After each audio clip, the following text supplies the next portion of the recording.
Hey guys, hi, this Abhishek, master teacher of physics at Vedantu. कैसी चली बच्चों जिंदगी? कैसे हो मेरे प्यारे शेरों और शेरनियों? आज का ये सेशन बहुत इंपॉर्टेंट है।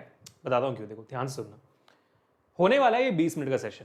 इस 20 मिनट के सेशन में गारंटीडली आपको 1 मार्क्स से लेके 6 मार्क्स तक मिल सकते हैं आपके आने वाले फाइनल एग्जामिनेशंस में या तो पीरियोडिक टेस्ट में। कैसे?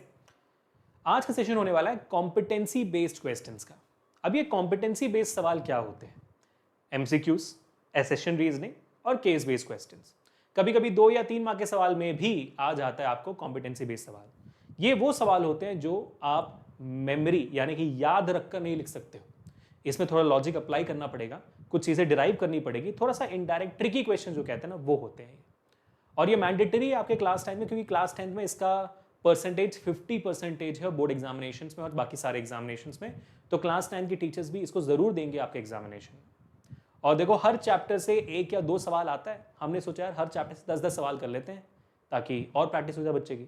लेकिन हाँ, याद रखना, ये जो सेशन है ये बस आपको थोड़ा सा स्वाद देने के लिए है कि भाई कैसे प्यार से स्वाद आ जाए आपको एमसीक्यूज का, सेशन रीजनिंग का और केस बेस का। हम डेडिकेटेड सेशन हमने किया हुआ है इन सारी चीज़ों का, हम और करेंगे और मैराथॉन्स भी करेंगे। तो मुझे सेशन के एंड में ज़रूर बताना कि सर स्वाद आया कि नहीं। ठीक है, चलिए शुरू करते हैं। और मैं आपको ये भी बताना चाहूँगा कि इस पूरे सेशन का पीडीएफ भी आपको मिल जाएगा हमारे टेलीग्राम चैनल पे, along with all the daily quizzes, motivation, memes and schedule and everything. ठीक है। And also Vedantu 9th in physics नाम का मेरा एक और चैनल है, जहाँ पर मैंने वादा किया हुआ है मेरे बच्चों को कि भाई 60 सेकेंड्स के यूट्यूब शॉर्ट्स के थ्रू पूरा सिलेबस उन्हें कंप्लीट करूंगा। और क्या मस्त चल रहा है भाई ये channel. Thank you so much for almost, let me be very honest, for almost 4 lakh views in a months time. Thank you so much for that. And also guys, इसका और टेलीग्राम चैनल दोनों का लिंक डिस्क्रिप्शन में है। अच्छा लगे तो join जरूर करेगा वो भी। ठीक है। और सारे नए बच्चे जो हमारे सेशन में आ रहे हैं, बहुत बहुत शुक्रिया। Thank you so much for the support. आगे बढ़ते हैं बल्ले बल्ले के साथ। पहला सवाल आपके सामने एमसीक्यू से आ रहा है। ठीक है। हम करेंगे 4 सवाल एमसीक्यू के, करेंगे 4 सवाल सेशन रीजनिंग के और 1 सवाल करेंगे हम केस बेस का, और जिसके अंदर और 4 सवाल होंगे। ठीक है। कुल मिला के 12 सवाल आज कर रहे हैं, लेकिन जो आखिरी सवाल है वो आपके लिए होमवर्क है। सारी मेहनत मैं क्यों करूं। पहला सवाल, वेलोसिटी वर्सेस टाइम ग्राफ यहां पे दिया हुआ है आपको। वीटी ग्राफ दी हुई है, वेलोसिटी दी हुई है मीटर पर सेकंड में, टाइम दिया हुआ है सेकंड में। सबसे पहले ये चेक कर लेना ग्राफ में, यही सबसे ज्यादा मार्क्स कटवाता है। Of a ball of mass 50 gram rolling on A concrete floor is shown in the figure below. ठीक है भाई, सब बढ़िया। तो यहां पर दिख रहा है कि 80 मीटर्स पर सेकंड इसकी इनिशियल वेलोसिटी है। ठीक है। ऑफ कोर्स फाइनल वेलोसिटी 0 है और टाइम यहां पे कितना लिया हुआ है, 0 से लेके 8 सेकंड लिए हुए। ठीक है भाई साहब। पहला क्या है, what will be the frictional force of the floor on the ball, बताना है भाई। फ्रिक्शनल फोर्स निकालनी है। फोर्स कैसे निकालते हैं, force and laws of motion का चैप्टर है। तो फोर्स तो आप एमए से निकालोगे, मास से। मास कितना दिया हुआ है, 50 ग्राम। अब सबसे बड़ी गलती हम यहीं पे यही करते हैं कि 50 ग्राम को केजी में कन्वर्ट नहीं करते हैं, और बच्चे सीधा जाकर सर 50 न्यूटन बोल देते हैं। नहीं मुन्ना, 50 ग्राम को केजी में कन्वर्ट करो, which will be 0.05, not even 0.5। 0.5 is 500 gram. 0.05 into acceleration कितना है दिया थोड़ी है, निकालना पड़ेगा। v minus u upon T acceleration का फॉर्मूला होता है। तो 0.05 इनटू फाइनल वेलोसिटी कितना है 0, इनिशियल वेलोसिटी कितना है 80, टाइम कितना है 8। ये तो होना ही था, नेगेटिव आनी थी आपको वैल्यू, -80 तो नेगेटिव आएगी। क्यों आएगी, यहाँ पे ऑब्जेक्ट डी एक्सेलरेट कर रहा है, डी एक्सेलरेशन है, तो नेगेटिव फोर्स आएगा यहाँ पर। फ्रिक्शनल फोर्स नेगेटिव ही होगी ना, तो 8-10 बार निकलेगा ये, तो वैल्यू कितनी आएगी माइनस, ये माइनस 10 इंटू 0.05 इज 0.5 न्यूटन। ये है आपका ऑप्शन ए, है ना। तो ये तो इनफैक्ट मैं कॉम्पिटेंसी इसलिए बोलूंगा क्योंकि ग्राफ से आपको वैल्यू डिराइव करनी है, इसलिए मैं कॉम्पिटेंसी बोलूंगा, वरना तो ये कॉम्पिटेंसी का स्ट्रेट फॉरवर्ड भाग नहीं होता है, और ये बहुत कॉमन सवाल भी है। तो वार्म अप के लिए करना था, कर लिया हमने। क्वेश्चन नंबर 2 करते हैं, आ जाओ। विच of the following situations involves the Newton second law of motion. हाँ, यहां पर आपको लॉजिक लगाना है, ये रट्टा नहीं मार सकते, आपको लॉजिक लगाना पड़ेगा। क्या लॉजिक है भाई, इन चारों ऑप्शन में से कहां पर Newton second law of motion involve है। जैसे a force can stop a lighter vehicle as well as a heavier vehicle which are moving. हाँ बिल्कुल, लेकिन एक ऑब्जेक्ट अगर रुकता है फोर्स की वजह से तो वो सेकंड लॉ ऑफ मोशन ही फर्स्ट लॉ ऑफ मोशन कहलाती है। Because first law of motion में कहा जाता है an object will continue to be in state of rest और in state of motion until unless an external unbalance force applied on it. तो first law of motion का भाग हो गया ये हो गया फर्स्ट लॉ। सेकंड स्टेटमेंट पढ़ते हैं, तो ये तो नहीं है। A force exerted by a lighter vehicle on collision with a heavier vehicle results in both the vehicles coming to a standstill. नहीं, ये तो भाई एक व्हीकल दूसरे व्हीकल से टकरा रहा है, तो ये बेसिकली कंजर्वेशन ऑफ मोमेंटम का सवाल है, लेकिन कंजर्वेशन ऑफ मोमेंटम आपके सिलेबस में है नहीं इस साल, तो ये तो नहीं है भाई, एक law of conservation of momentum का सवाल है, थर्ड लॉ ऑफ मोशन भी आ सकता है. A force can accelerate a lighter vehicle more easily than a heavier vehicle which are moving. Of course. देखो कैसे force can accelerate, F और A आ गया, a lighter vehicle mass भी आ गया, क्यों ये बोल रहा है कि भाई एक कम भार वाला ऑब्जेक्ट का एक्सेलरेशन ज्यादा कर सकते हो और ज्यादा वाले का कम, तो ये तो F इजिकल टू एम हुआ. Yes, here is where second law of motion is applied. But यहाँ पे देखा तो which of the following situations, तो इसमें से चौथा वाला भी हो सकता है, देखते हैं. A force exerted by the escaping air from a balloon in the downward direction makes the balloon to go upwards. Balloon से हवा निकल के बलून ऊपर जा रहा है, वो थर्ड लॉ ऑफ मोशन हो गया, कंजर्वेशन ऑफ मोमेंटम का सवाल है वो, तो ये तो अगेन नहीं है, third option is correct. Shahrukh Khan बन गया मैं कुछ देर के लिए. A force of P acts on a particle. ठीक है, एक ऑब्जेक्ट पे P नाम का फोर्स एक्ट कर रहा है so as to accelerate it from rest. तो मान लो भाई इसकी वेलोसिटी, इनिशियल वेलोसिटी 0 थी, अब उसके अंदर एक्सेलरेशन आ गया. ठीक है, अब क्या है, and it now starts moving with the velocity of v. ठीक है, now the force p is then replaced by q which decelerates it to rest. अब p को निकाल कर एक q नाम का फोर्स एक्ट कर रहा है. क्या नाम का, q नाम का फोर्स एक्ट कर रहा है और डीएक्सेलरेट कर रहा है, यानी कि भाई q को तो ऑपोजिट ही लगना पड़ेगा. ठीक है, q ऑपोजिट डायरेक्शन में आपका लग रहा है, इससे डीएक्सेलरेट हो रहा है ऑब्जेक्ट. ठीक है, अब सवाल क्या है, P may be equal to Q, P must be equal to Q, P must be unequal to Q, can't say. क्या है भाई, दो स्टेटमेंट मस्ट वाले हैं, P must be equal to Q. जरूरी थोड़ी है, मैं चल रहा हूं, मेरे पैरों में फ्रिक्शन तो लग ही रहा है ऑपोजिट डायरेक्शन में, उसकी वजह से मैं शायद थोड़ा डीएक्सेलरेट हो रहा हूं, बट फ्रिक्शन मेरे फोर्स, जिस फोर्स से मैं चल रहा हूं उस फोर्स से इक्वल नहीं है. इक्वल होता तो मैं रुक जाता ना, डीएक्सेलरेट तो हो ही रहा, फ्रिक्शन तो है ही. तो P must be equal to Q, नहीं. P must be unequal to Q, वो भी जरूरी नहीं है. कभी कभी फ्रिक्शन इतना ज्यादा हो सकता है, मान लो कि मैं एक स्नो में चल रहा हूं तो फ्रिक्शन इतना ज्यादा होगा कि भाई मैं रुक जाऊंगा, तो कभी कभी इक्वल भी हो सकता है. तो P must be unequal to Q नहीं, P may be equal to Q है. P may be equal to Q, कभी कभी अनइक्वल भी हो सकता है, कभी भी इक्वल भी हो सकता है ना, फ्रिक्शनल फोर्स. तो हाँ भाई, ए होना चाहिए, लॉजिकल. कॉम्पिटेंसी. चौथा सवाल आपके सामने. Newton's first law of motion says that a moving body should continue to move forever unless some external force acts on it. बिल्कुल सही कहा आपने. But a moving cycle comes to rest. आय हाय, काहे? After some time if we stop pedaling it. हाँ, क्योंकि friction होती है, हवा का रेजिस्टेंस होता है, बहुत कुछ होता है.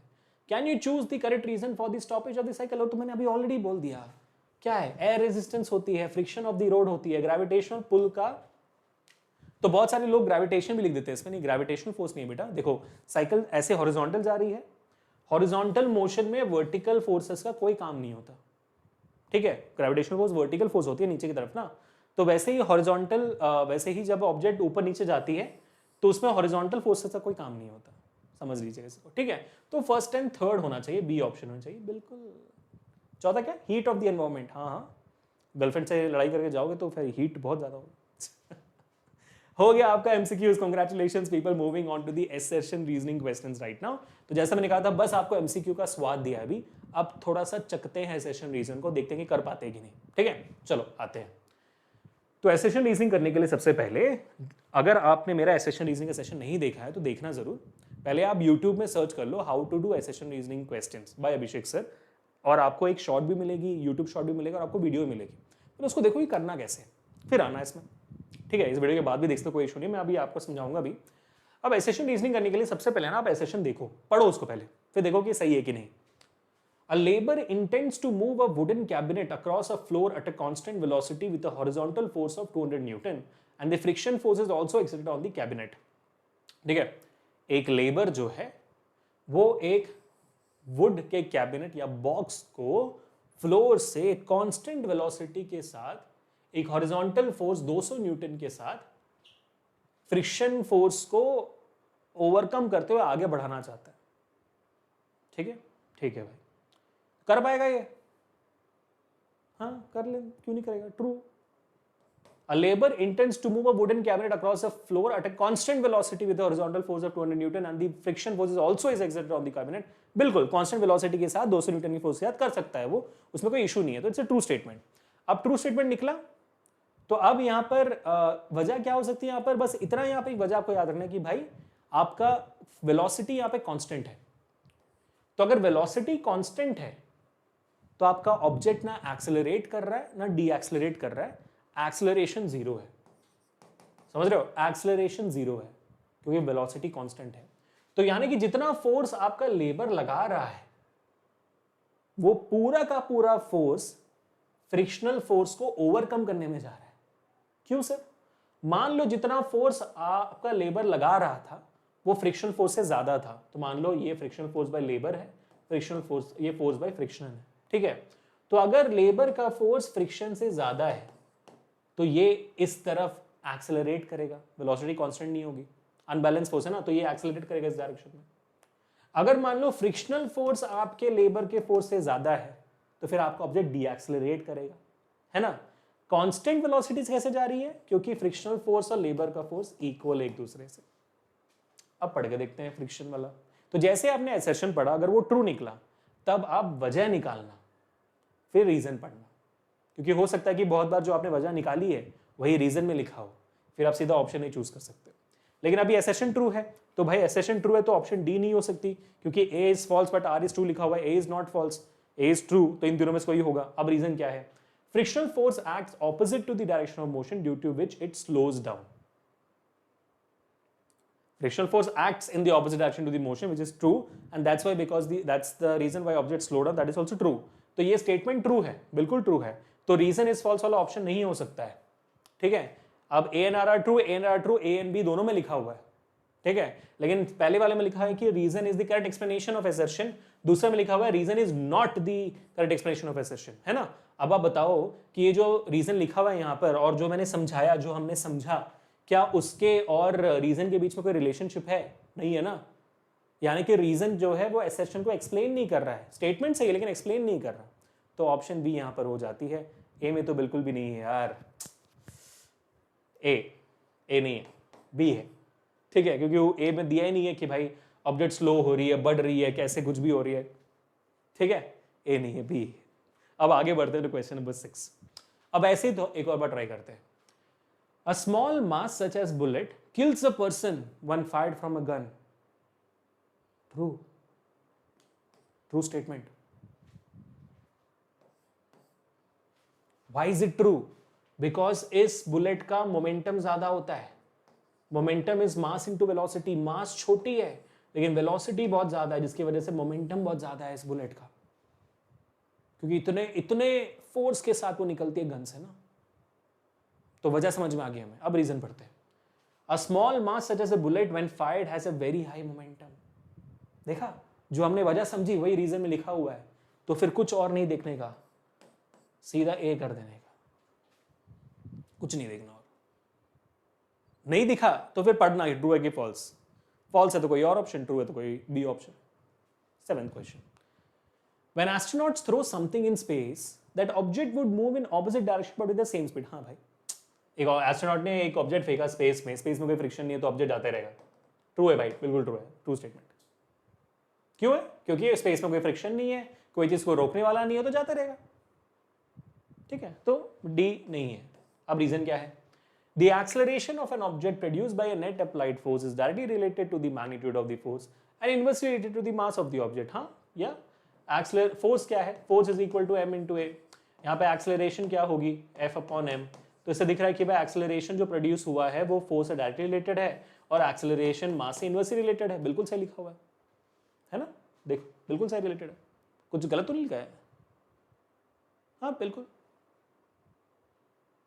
एक second, The acceleration of an object produced by a net applied force directly related to the magnet। हाँ बिल्कुल सही है ना, डायरेक्टली रिलेटेड है। तो हाँ, ये स्टेटमेंट भी सही है, ये स्टेटमेंट में रीजन भी ट्रू है, लेकिन वही बात होगी ना कि यार स्पेस में जाओ तो वो जाता रहता है और ये रीजन में कोई रिलेशनशिप दिख ही नहीं रहा।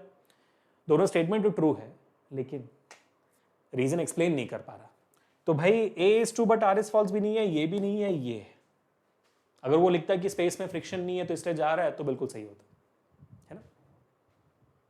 नेक्स्ट सवाल, आखिरी सवाल है सेशन रीजनिंग का, ध्यान से देखिए और खुद करने की कोशिश करिए, सारे सवालों को वीडियो पॉज करके करने की कोशिश करिए। During athletics meet a high jumping athlete is provided either a cushion or a heap of sand on the ground to fall upon. That's a true statement, है ना। अगर आपने हाई जंप देखा हुआ है तो लोग भागते हुए आते हैं और इसके ऊपर जंप करते हैं, पीठ के बल नीचे जो क्या कहते हैं कुशन है उसके ऊपर गिरते हैं वो। क्यों? जमीन पे गिरेंगे तो भाई चोट लग जाएगी ना, करेक्ट है, क्योंकि हार्ड सरफेस होगा, मोमेंटम टक से बदल जाएगा, फोर्स ज्यादा लगेगा तो मर जाएंगे बेचारे, गर्दन टूट जाएगी। तो इसलिए कुशन पे, तो कुशन में क्या होती है, कुशन के वजह से उस इंसान का चेंज ऑफ मोमेंटम के लिए फोर्स कम पड़ता है ना, मोमेंटम बदलने के लिए। जैसे ये सेम केस है, जैसे आप कोई बॉल को कैच करते हो, पकड़ के पीछे लेते हो, क्यों? ऐसे रखोगे तो बॉल ठक से लगेगी, जोर से लगेगी हाथ पे, पकड़ के पीछे ले लोगे तो क्या होगा, आपके हाथों के पास ज्यादा वक्त होगा उस फोर्स को कवर अप करने के लिए, यानी कि मोमेंटम को बदलने के लिए ज्यादा वक्त है। सेम, ठीक है, तो ये वजह है। तो ये ट्रू स्टेटमेंट है, ट्रू स्टेटमेंट है तो भाई ये तो नहीं हो सकता। रीजन पढ़ते हैं अभी। The cushion or sand is used as it increases the athlete's momentum. नहीं ना यार, मोमेंटम इंक्रीज कैसे होगी, यहाँ पे कम हो रही है ना कुशन की वजह से। तो सिंपल हो गया, ए भी नहीं है बी भी नहीं है तो स्टेटमेंट फॉल्स ही निकला, तो सी होगी। तो मैंने आपको सारे वैरायटी के एग्जांपल्स दे दिए भाई, कौन सा कैसे सी हो सकता है, डी हो सकता है, बी हो सकता है, ए हो सकता है ना। चलो बढ़िया भाई, मजा आएगा वाह। अब आगे बढ़ते हैं to the case based questions. We are almost at the end, this the last question for today. अब इस केस बेस्ड क्वेश्चन के अंदर 2 या 3 सवाल होंगे और काफी प्यारे सवाल होंगे, और जो आखिरी सवाल होगा इस केस बेस्ड क्वेश्चन का वो मेरे प्यारे आपके लिए होमवर्क होगा। कमेंट्स में स्पैम कर देना और ये भी मुझे बताना कि आज के सेशन में सर स्वाद आ गया। ठीक है, देखो यहाँ पे सवाल काफी अच्छा सवाल है केस बेस्ड क्वेश्चन का और बहुत टिपिकल क्वेश्चन है जो केस बेस्ड में आता है। ठीक है, the velocity time graph of an object of mass 50 gram. भाई मास 50 ग्राम है, पहले कन्वर्ट कर लो। Mass is equal to 50 gram is equal to 0.05 kg। भूलना नहीं बेटा, ठीक है। Observe the graph carefully and answer the following questions. A क्या कहता है भाई, क्या पूछ रहा है ए, पहले देख लो यूनिट सब सही गिने, टाइम सेकंड्स में है, वेलोसिटी मीटर पर सेकंड में है, यूनिट सही है। आगे calculate the force on the object in time interval 0 to 3 second. 0 to 3 seconds के बीच में आपका ये जो ट्राइंगल बना हुआ है ए ओ बी मान लो, ए ओ डी मान लो, ठीक है। इस पूरे ट्राइंगल के बीच में आपको बताना है कितना फोर्स है, निकाल देते हैं। फोर्स का क्या फॉर्मूला होता है, मास इनटू एक्सेलरेशन, है ना। एक्सेलरेशन तो दिया नहीं है तो वेलोसिटी से निकालेंगे। मास कितना है 0.05, फाइनल वेलोसिटी कितनी है यहाँ पे भाई 120 दी हुई है, इनिशियल वेलोसिटी 0 है, 3 सेकंड है, तो 120 माइनस 0 डिवाइड बाई 3, तो 3 एक बार 3 40 बार, तो 5 4 होता है 20, 1 0 यहां से आ गया और 2 तो 2 है ना, 2 न्यूटन का फोर्स है यहाँ पर, 2 न्यूटन का फोर्स। सही कैलकुलेट कर रहा हूं मैं, है ना। गलत है तो बता देना, कोई इशू नहीं, मुझसे भी गलती हो सकती है। ठीक है, अब बात करते हैं क्वेश्चन नंबर बी की। क्या है भाई, calculate the force on the object in the time interval from 6 to 10 seconds. अब ये 6 से 10 सेकंड के बीच में जो फोर्स है ना वो निकालनी है। देखो ऑफकोर्स सी बात है, यहाँ पे फोर्स पॉजिटिव आनी चाहिए क्योंकि वेलोसिटी इंक्रीज हो रही है, यहाँ पर वेलोसिटी डिक्रीज होती है, डी एक्सेलरेशन हो तो फोर्स नेगेटिव आएगी, यहाँ पर कुछ भी कर लो फोर्स नेगेटिव आएगी। ठीक है, तो सेम फॉर्मूला लगेगा, F is equal to m into v minus u upon t. ठीक है, तो F कितना है, मास कितना है 0.05, वेल फाइनल वेलोसिटी कितनी है यहाँ पे 0 है, ऑब्जेक्ट 0 होगी, इनिशियल वेलोसिटी 120 है माइनस 120, और टाइम कितना है यहाँ पर 6 से 10 सेकंड यानी कि 4 सेकंड है। ठीक है, और ये होता है 30, 4 30 से 120, देखो वैल्यू नेगेटिव आ रही है ना, माइनस 30 है, तो 5 इंटू 3 15 हो गया और एक 0 लग गई, माइनस न्यूटन और 2 पॉइंट लगा दो, तो 1.5 माइनस 1.5 न्यूटन आपका डी एक्सेलरेशन वाला फोर्स हो गया। ठीक है, तो ये हो गया बी बेटा। और जो सी वाला सवाल है, is there any time interval in which no force acts on the object, वो आपको ग्राफ देकर बताना है कि ऐसा कोई टाइम है जहां पर कोई भी फोर्स एक्ट नहीं कर रहा है ऑब्जेक्ट पे, बताना है। और ये है आपके लिए आज का होमवर्क, अलॉन्ग विद कमेंट्स में बताना कि सर स्वाद आ गया। मैं एक बार चेक कर लेता हूं कि 2 न्यूटन और 1.5 न्यूटन करेक्ट है ना, तो हाँ 1.5 न्यूटन करेक्ट है, 2 न्यूटन करेक्ट है, मजा। ठीक है, तो आपको दोबारा याद दिलाना चाहूंगा इस पूरे सेशन का पीडीएफ आपको हमारे टेलीग्राम चैनल पे मिल जाएगा, जिसका लिंक डिस्क्रिप्शन में, along with all the subject quizzes, daily quizzes, क्या कहते हैं आपका पीडीएफ्स, मोटिवेशन, मीम्स, शेड्यूल, सब कुछ। और वेदांत 9th एंड फिजिक्स के चैनल को भी चेकआउट करना, लिंक डिस्क्रिप्शन में है। और इस चैनल को भी चेकआउट कर लिया आपने तो अच्छा लगा तो सब्सक्राइब जरूर करिएगा। Thank you so much. मैं कहना चाहूँगा कि आपने बहुत जल्दी 12,000 सब्सक्राइबर्स करवा लिए हमारे चैनल पे, बहुत बहुत शुक्रिया। चलिए इस साल के एंड होने तक 1 लाख सब्सक्राइबर्स का टारगेट रखते हैं। मिलता है next session. Until this Abhishek signing off. Peace people.